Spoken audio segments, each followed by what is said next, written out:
Hi there, this is Tracy from Tracing Dreams, and I am going to work on some masterboards today as part of Meg Chasing Retro's collaboration Ready, Set, Stash.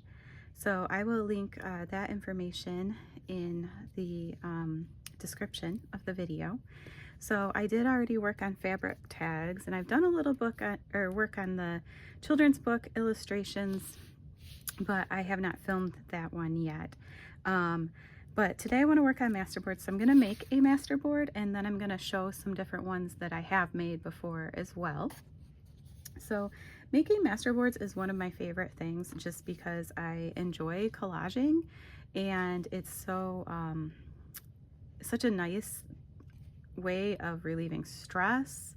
I feel good about it. I don't have to really worry too much about where things go or whether it's perfect, and it's just really calming for me to just kind of pick out my pieces and put them together and glue them down. So I need to find something to glue on so that I'm not getting glue all over the place.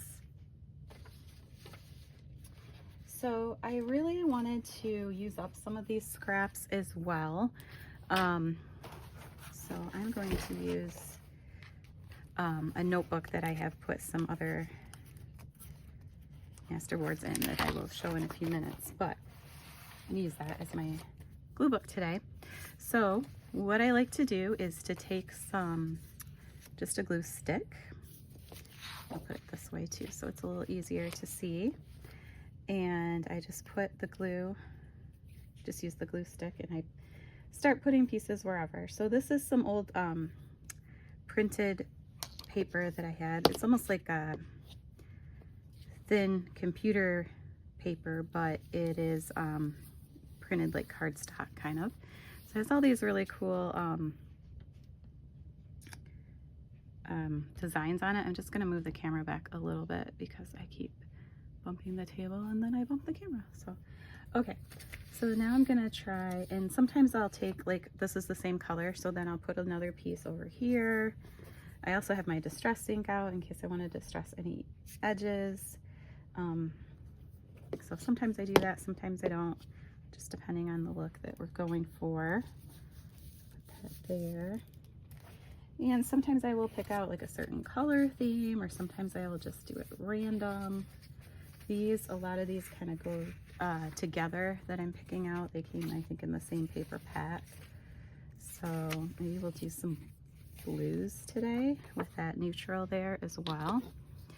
So I'll just rip some pieces because I don't want them too big.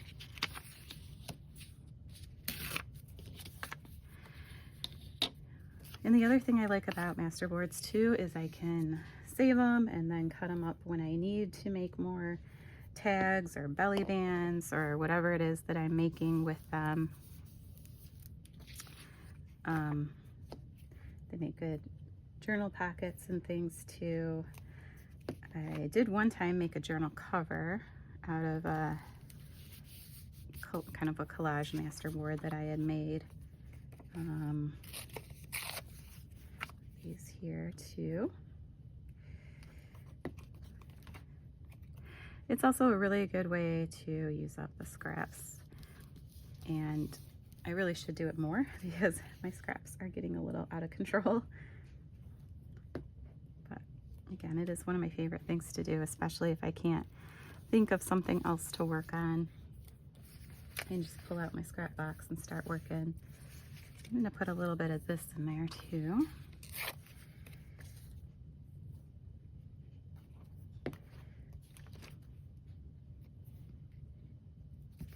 So yeah, it's really a nice therapeutic activity for me. But I find that crafting really helps me relieve stress if I've had a long day or just need to not think about anything for a while.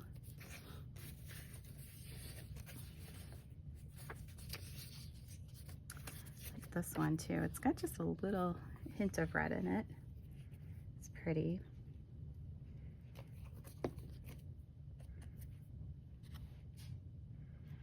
I like to mix them up a little so they're not going all in in a row like it kind of did there. So this, oh, that's a pretty strip too. These came from another book I had a lot of nature pictures in it. I think that might have been part of a flower or something. Yeah, this too, I think came from that too. It's also sometimes just fun looking through the scraps. Okay, here's some more. Sometimes I like to use my ruler to rip, but sometimes I'm good at just ripping it myself too without that.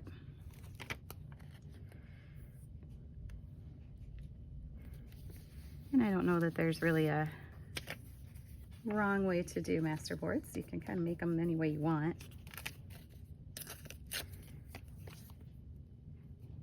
Just like collage, you can kind of put in whatever you like.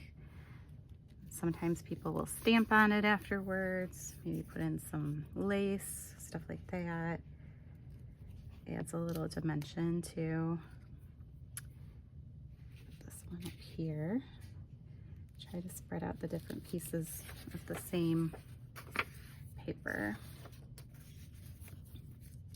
I like this little piece, but then when I get the little pieces, I save them for the end. And that piece too. This one's a little bigger, so we'll use this one.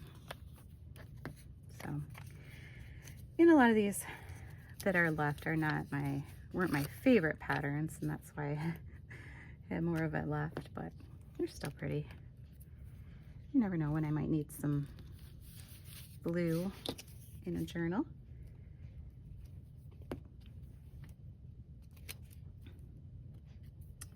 So yeah, I really like this challenge because it gives me a little confidence in trying some new things, having an excuse to try some new things in my junk journal crafting, but also reminding me that I have a lot of things that I could use. The children's book pages, I'm gonna try that one next. I started pulling out some pictures already of the children's illustrations, and I have a lot of them, so I definitely need to use those up as well.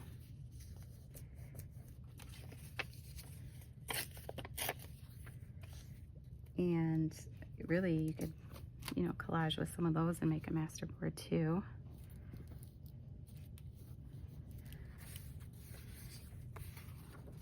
I have a little more of this kind of neutral color too. I think I'll put a little bit of that in there too.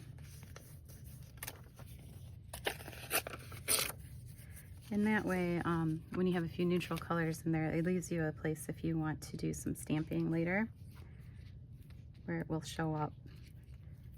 It might show up on the blue too, but in the darker patterns, it doesn't show up quite as well.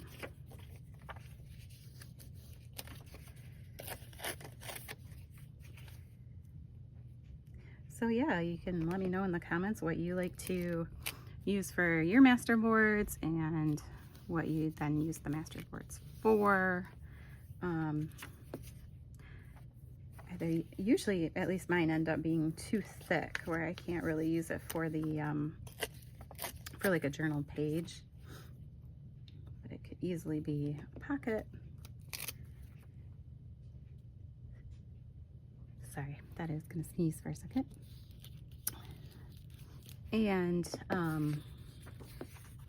think I need a little red up there too. Tie in the red at the bottom, even though once I cut it up, you probably won't see that. So put that up there, and then I can put a smaller strip there. It's just super easy. I found myself at times just trying to think too much about it, and then it doesn't become fun anymore. But if you're not thinking about it too much, it turns out pretty well. So I also like this one here. I think I'm going to have to put a little bit of that over here. So then I just rip it a little bit.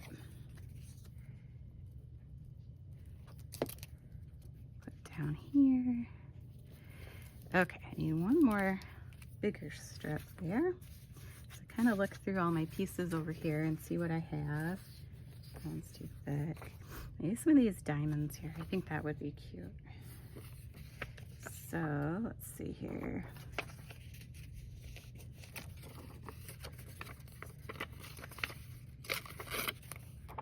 And then I'll tear it some more. I also have made masterboards with washi tape before. And when I was sick one time, I needed to make something while I was in bed. And they turned out really cute and used a lot of washi tape. But you know, I don't really use it all that much. But it is also good to get like some washi and maybe put it on some of these seams here to break it up a little bit, or some of these little pieces that I have left. That's what I'll do with these too. Kind of see where I need to break up the color a little. Yeah, so that turned out pretty well. So I'm gonna let that dry. A lot of times I don't even cut them up right away. Oops, sorry. Totally knocked the camera. Okay. A lot of times I don't even cut up the masterboards right away. I just kind of put them aside, and then when I need them, they're there. So I'm gonna move these scraps out of the way and show some of the ones that I've made before.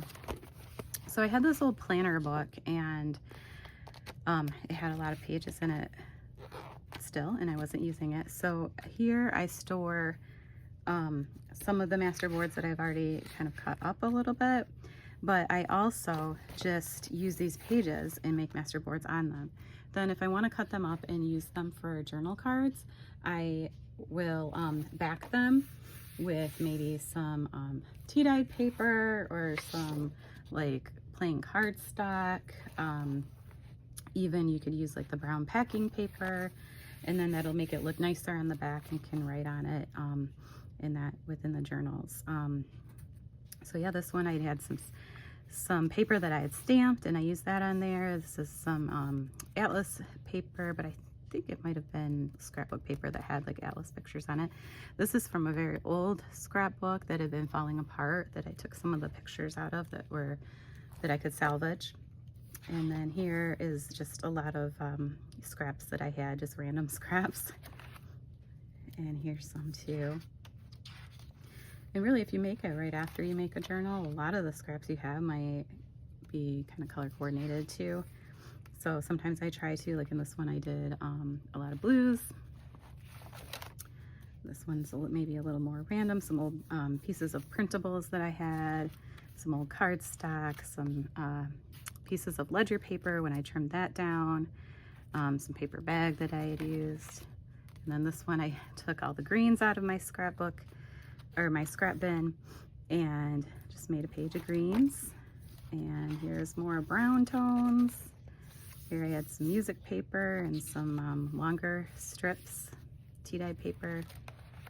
This one, yeah, there's some printables and stuff in there as well, music paper, a lot of scraps. This one was some paper I had gotten out of a scrap, or some scrapbooking paper, I think, that I gotten out of a pre-made journal. And here's some more, some pieces of old wrapping paper that I had. I made this one fairly recently. And then this one, I saw I had a lot of oranges and greens. I thought that would make some good fall paper there. This one is more blues. Again, more blues, and these are similar to the papers we use today, very similar. And I think that's all I have in that one. But then I had this old journal that I had gotten at the thrift store, and was going to use the pages because the pages are kind of cute, and I might still use some of them. But I also used this one to make little mini masterboards. So I made that one out of some old scrapbook paper. These were some nature pictures, some pieces that were left over from a book. And then these were some old scraps I think I had gotten in something from a garage sale. And then over the summer, when we were on vacation, I wanted to bring some sort of crafting thing with me because we were going to be up north and I needed something to do on the days when it was rainy. And so I used this file folder to store some of my master boards, and you can tell I made it a master board here too. But what I did this summer is I brought a whole bunch of old book pages with me and just some cardstock, all in an envelope, and some glue sticks. And, you know, within a couple hours of downtime, I was able to make quite a few of these master boards out of different book pages.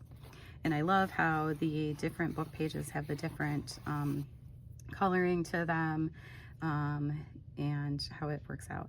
But then these are very neutral, so then when I go to cut it up to make tags or to make you know, a belly band or a pocket, then I can decorate it however I want to for that journal. So these were really fun to make and relaxing on a rainy day. So I have quite a few of those left. This was on just an old piece of thin cardboard that I had. So yeah, I put them on the blank paper so that then I can write on the back if needed. Then these were some old receipts that my dad had given me. They're very old, from the late 1880s.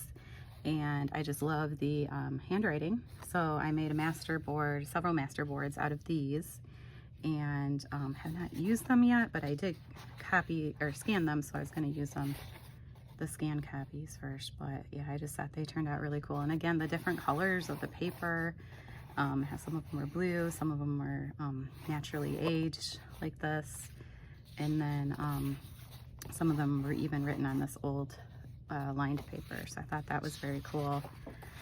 So yeah, I made those master boards, and this is what it looked like when I copied them and made it digital. So they don't look quite as good, but it's still, it's pretty cool. So yeah, so that is kind of the different kinds of master boards that I have made, and some different ways and ideas that you can use them. So thank you so much for watching my video, and if you liked it, please hit the like button and also subscribe to my channel. And thank you again, Meg, for hosting the Ready Set Stash collaboration.